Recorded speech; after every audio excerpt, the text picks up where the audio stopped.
창원 국가산업단지가 스마트 산단으로 지정된 지 2년의 세월이 흘렀습니다. 산업 현장은 어떤 변화가 있었는지 경남 창원 스마트 산단에 거는 기대와 현장의 목소리 들어보도록 하겠습니다.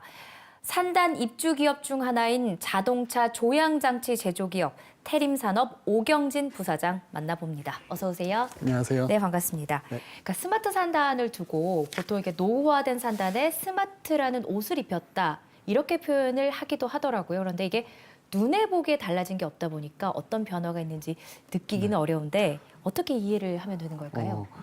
기존에 하던 제조업에 새로운 기술을 입혀서 경쟁력을 더 확보를 하는 게 스마트 산단이라고 생각을 하고요.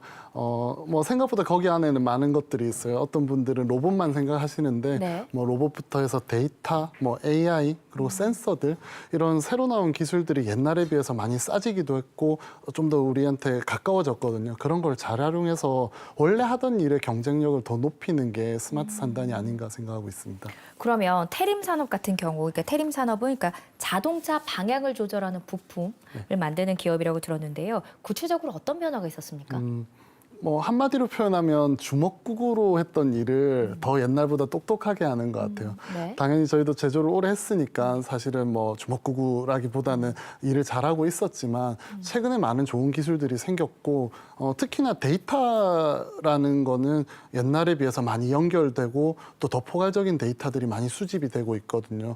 그래서 예전에는 감각에 의존해서 경험에 의존해서 했던 일들을 옛날보다 좀 더 빨리 더 빠르게 더 포괄적으로 더 순간적으로 의사결정을 하고 그걸 통해서 제조 효율도 높이고 또 위기도 관리하는 그런 쪽으로 저희는 많이 회사가 바뀌었습니다. 그럼 어떤 판단을 내릴 때 기존에는 경험에 의존을 했다면 네. 이번에는 정확한 정보와 어떤 통계를 가지고 네. 좀 더 정확한 판단을 할 수 있게 됐다. 이렇게 이해할 수 있는 네, 겁니까? 맞습니다. 예전에는 또 경험에 의존하다 보니까 네. 자료들을 모으고 수집하고 이런 시간 동안 의사결정의 타이밍을 놓친다든지 그런 부분도 많았거든요. 근데 요새는 바로바로 결정할 수 있고 특히나 나한테 어떤 영향을 주고 어떤 위험을 주는지 이런 부분들을 빨리빨리 판단할 수 있어요. 그렇군요.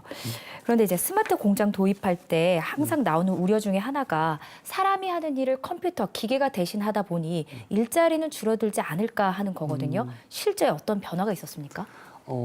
그게 반은 맞고 반은 틀린 말인 것 같아요. 예. 왜냐하면 의사결정에 따라서 사실은 제조 효율 그리고 고객한테 최고의 가치를 전달해 주는 게 제조의 핵심이라서 어떤 의사결정에 따라서는 사람이 더 필요할 때도 있고 로봇이 효과적일 때도 있고 상황에 따라 다른 것 같아요. 근데 궁극적으로 생각해야 되는 거는 저희 나라 안의 사업이 아니라 전 세계적으로 경쟁력을 확보해서 물건을 좀 더 많이 팔고 저희 이런 경제적인 가치를 높이는 게 목적이거든요. 그래서 단기적으로 봤을 때 그 단위 공정에서는 사람이 줄 수도 있고 늘 수도 있어요. 근데 저희가 지향하는 바는 결국 이런 제조 경험이나 노하우들을 쌓아서 네. 나중에 고용을 늘리고 전체 산업의 파이를 더 키우는 걸 목적으로 하고 있습니다. 스마트 공정이 도입을 하는 그 과정에서 어려웠던 점이 있다면 어떤 게 좀 생각이 나세요? 이런 질문을 받을 때 많은 분들이 사람의 내부적인 반발이나 뭐 고용에 대해서 네. 걱정을 많이 하시는데요. 실제로 저희 조향장치 같은 경우에는 전산화가 좀 빨리 이루어져가지고 저희는 그런 위기감이 한 오래 전부터 있었고요. 그리고 데이터를 이용해서 일하는 것들은 사실은 습관이 좀 돼 있어서 그런 부분은 사실은 별로 어렵지는 않았었고요. 예. 실제로 어려웠던 부분들은 제조를 하는데 제조하는 방법들을 잘 모른다는 거죠. 예를 들어서 낭비를 계열화하고 낭비를 찾았는데 얘를 어떻게 해결하는지 모른다든가 아니면 회사에서 개선 활동을 하고 혁신 활동을 해야 되는데 네. 어떻게 전개를 하고 어떻게 사람한테 일을 시킬지를 모른다든가 실제로는 많은 어려움들은 제조 자체의 이해도가 좀 떨어져서 어려웠던 것 같아요. 어떻게 보면 되게 막막하셨겠다라는 생각이 들기도 합니다. 네.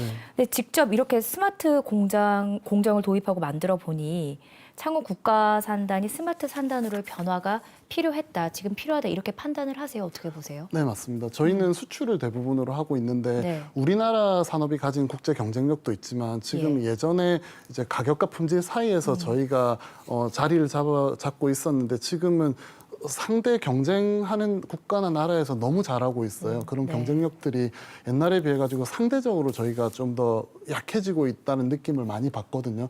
그래서 새로운 기술들을 좀 더 적극적으로 활용하고 도입하기 해서 전체적인 경쟁력을 높이는 거는 상당히 중요한 활동이라고 생각하고 있고요. 특히나 창원 같은 경우에는 대기업, 중소기업들이 다 섞여 있고 네. 2,600개 정도 중에 자동차, 방산, 뭐 가전 이런 게 여러 산업군들이 있는데 이 사람들이 이제 스마트 산단, 데이터의 활용, 또 환경에 대한 걱정들 이런 거를 다 노하우들을 모아서 시너지를 발휘하면 정말 국가적으로도 경쟁력을 확보할 수 있는 방법이라고 네. 생각합니다. 마지막 답변은 좀 짧게 듣도록 하겠습니다. 그럼 결론적으로 스마트 산단이 창원 산업 발전에 어느 정도 영향을 미쳤다고 보시는지 궁금합니다. 저는 아주 많은 영향을 네. 미쳤다고 생각하고요. 제일 고무적인 거는 생태계입니다.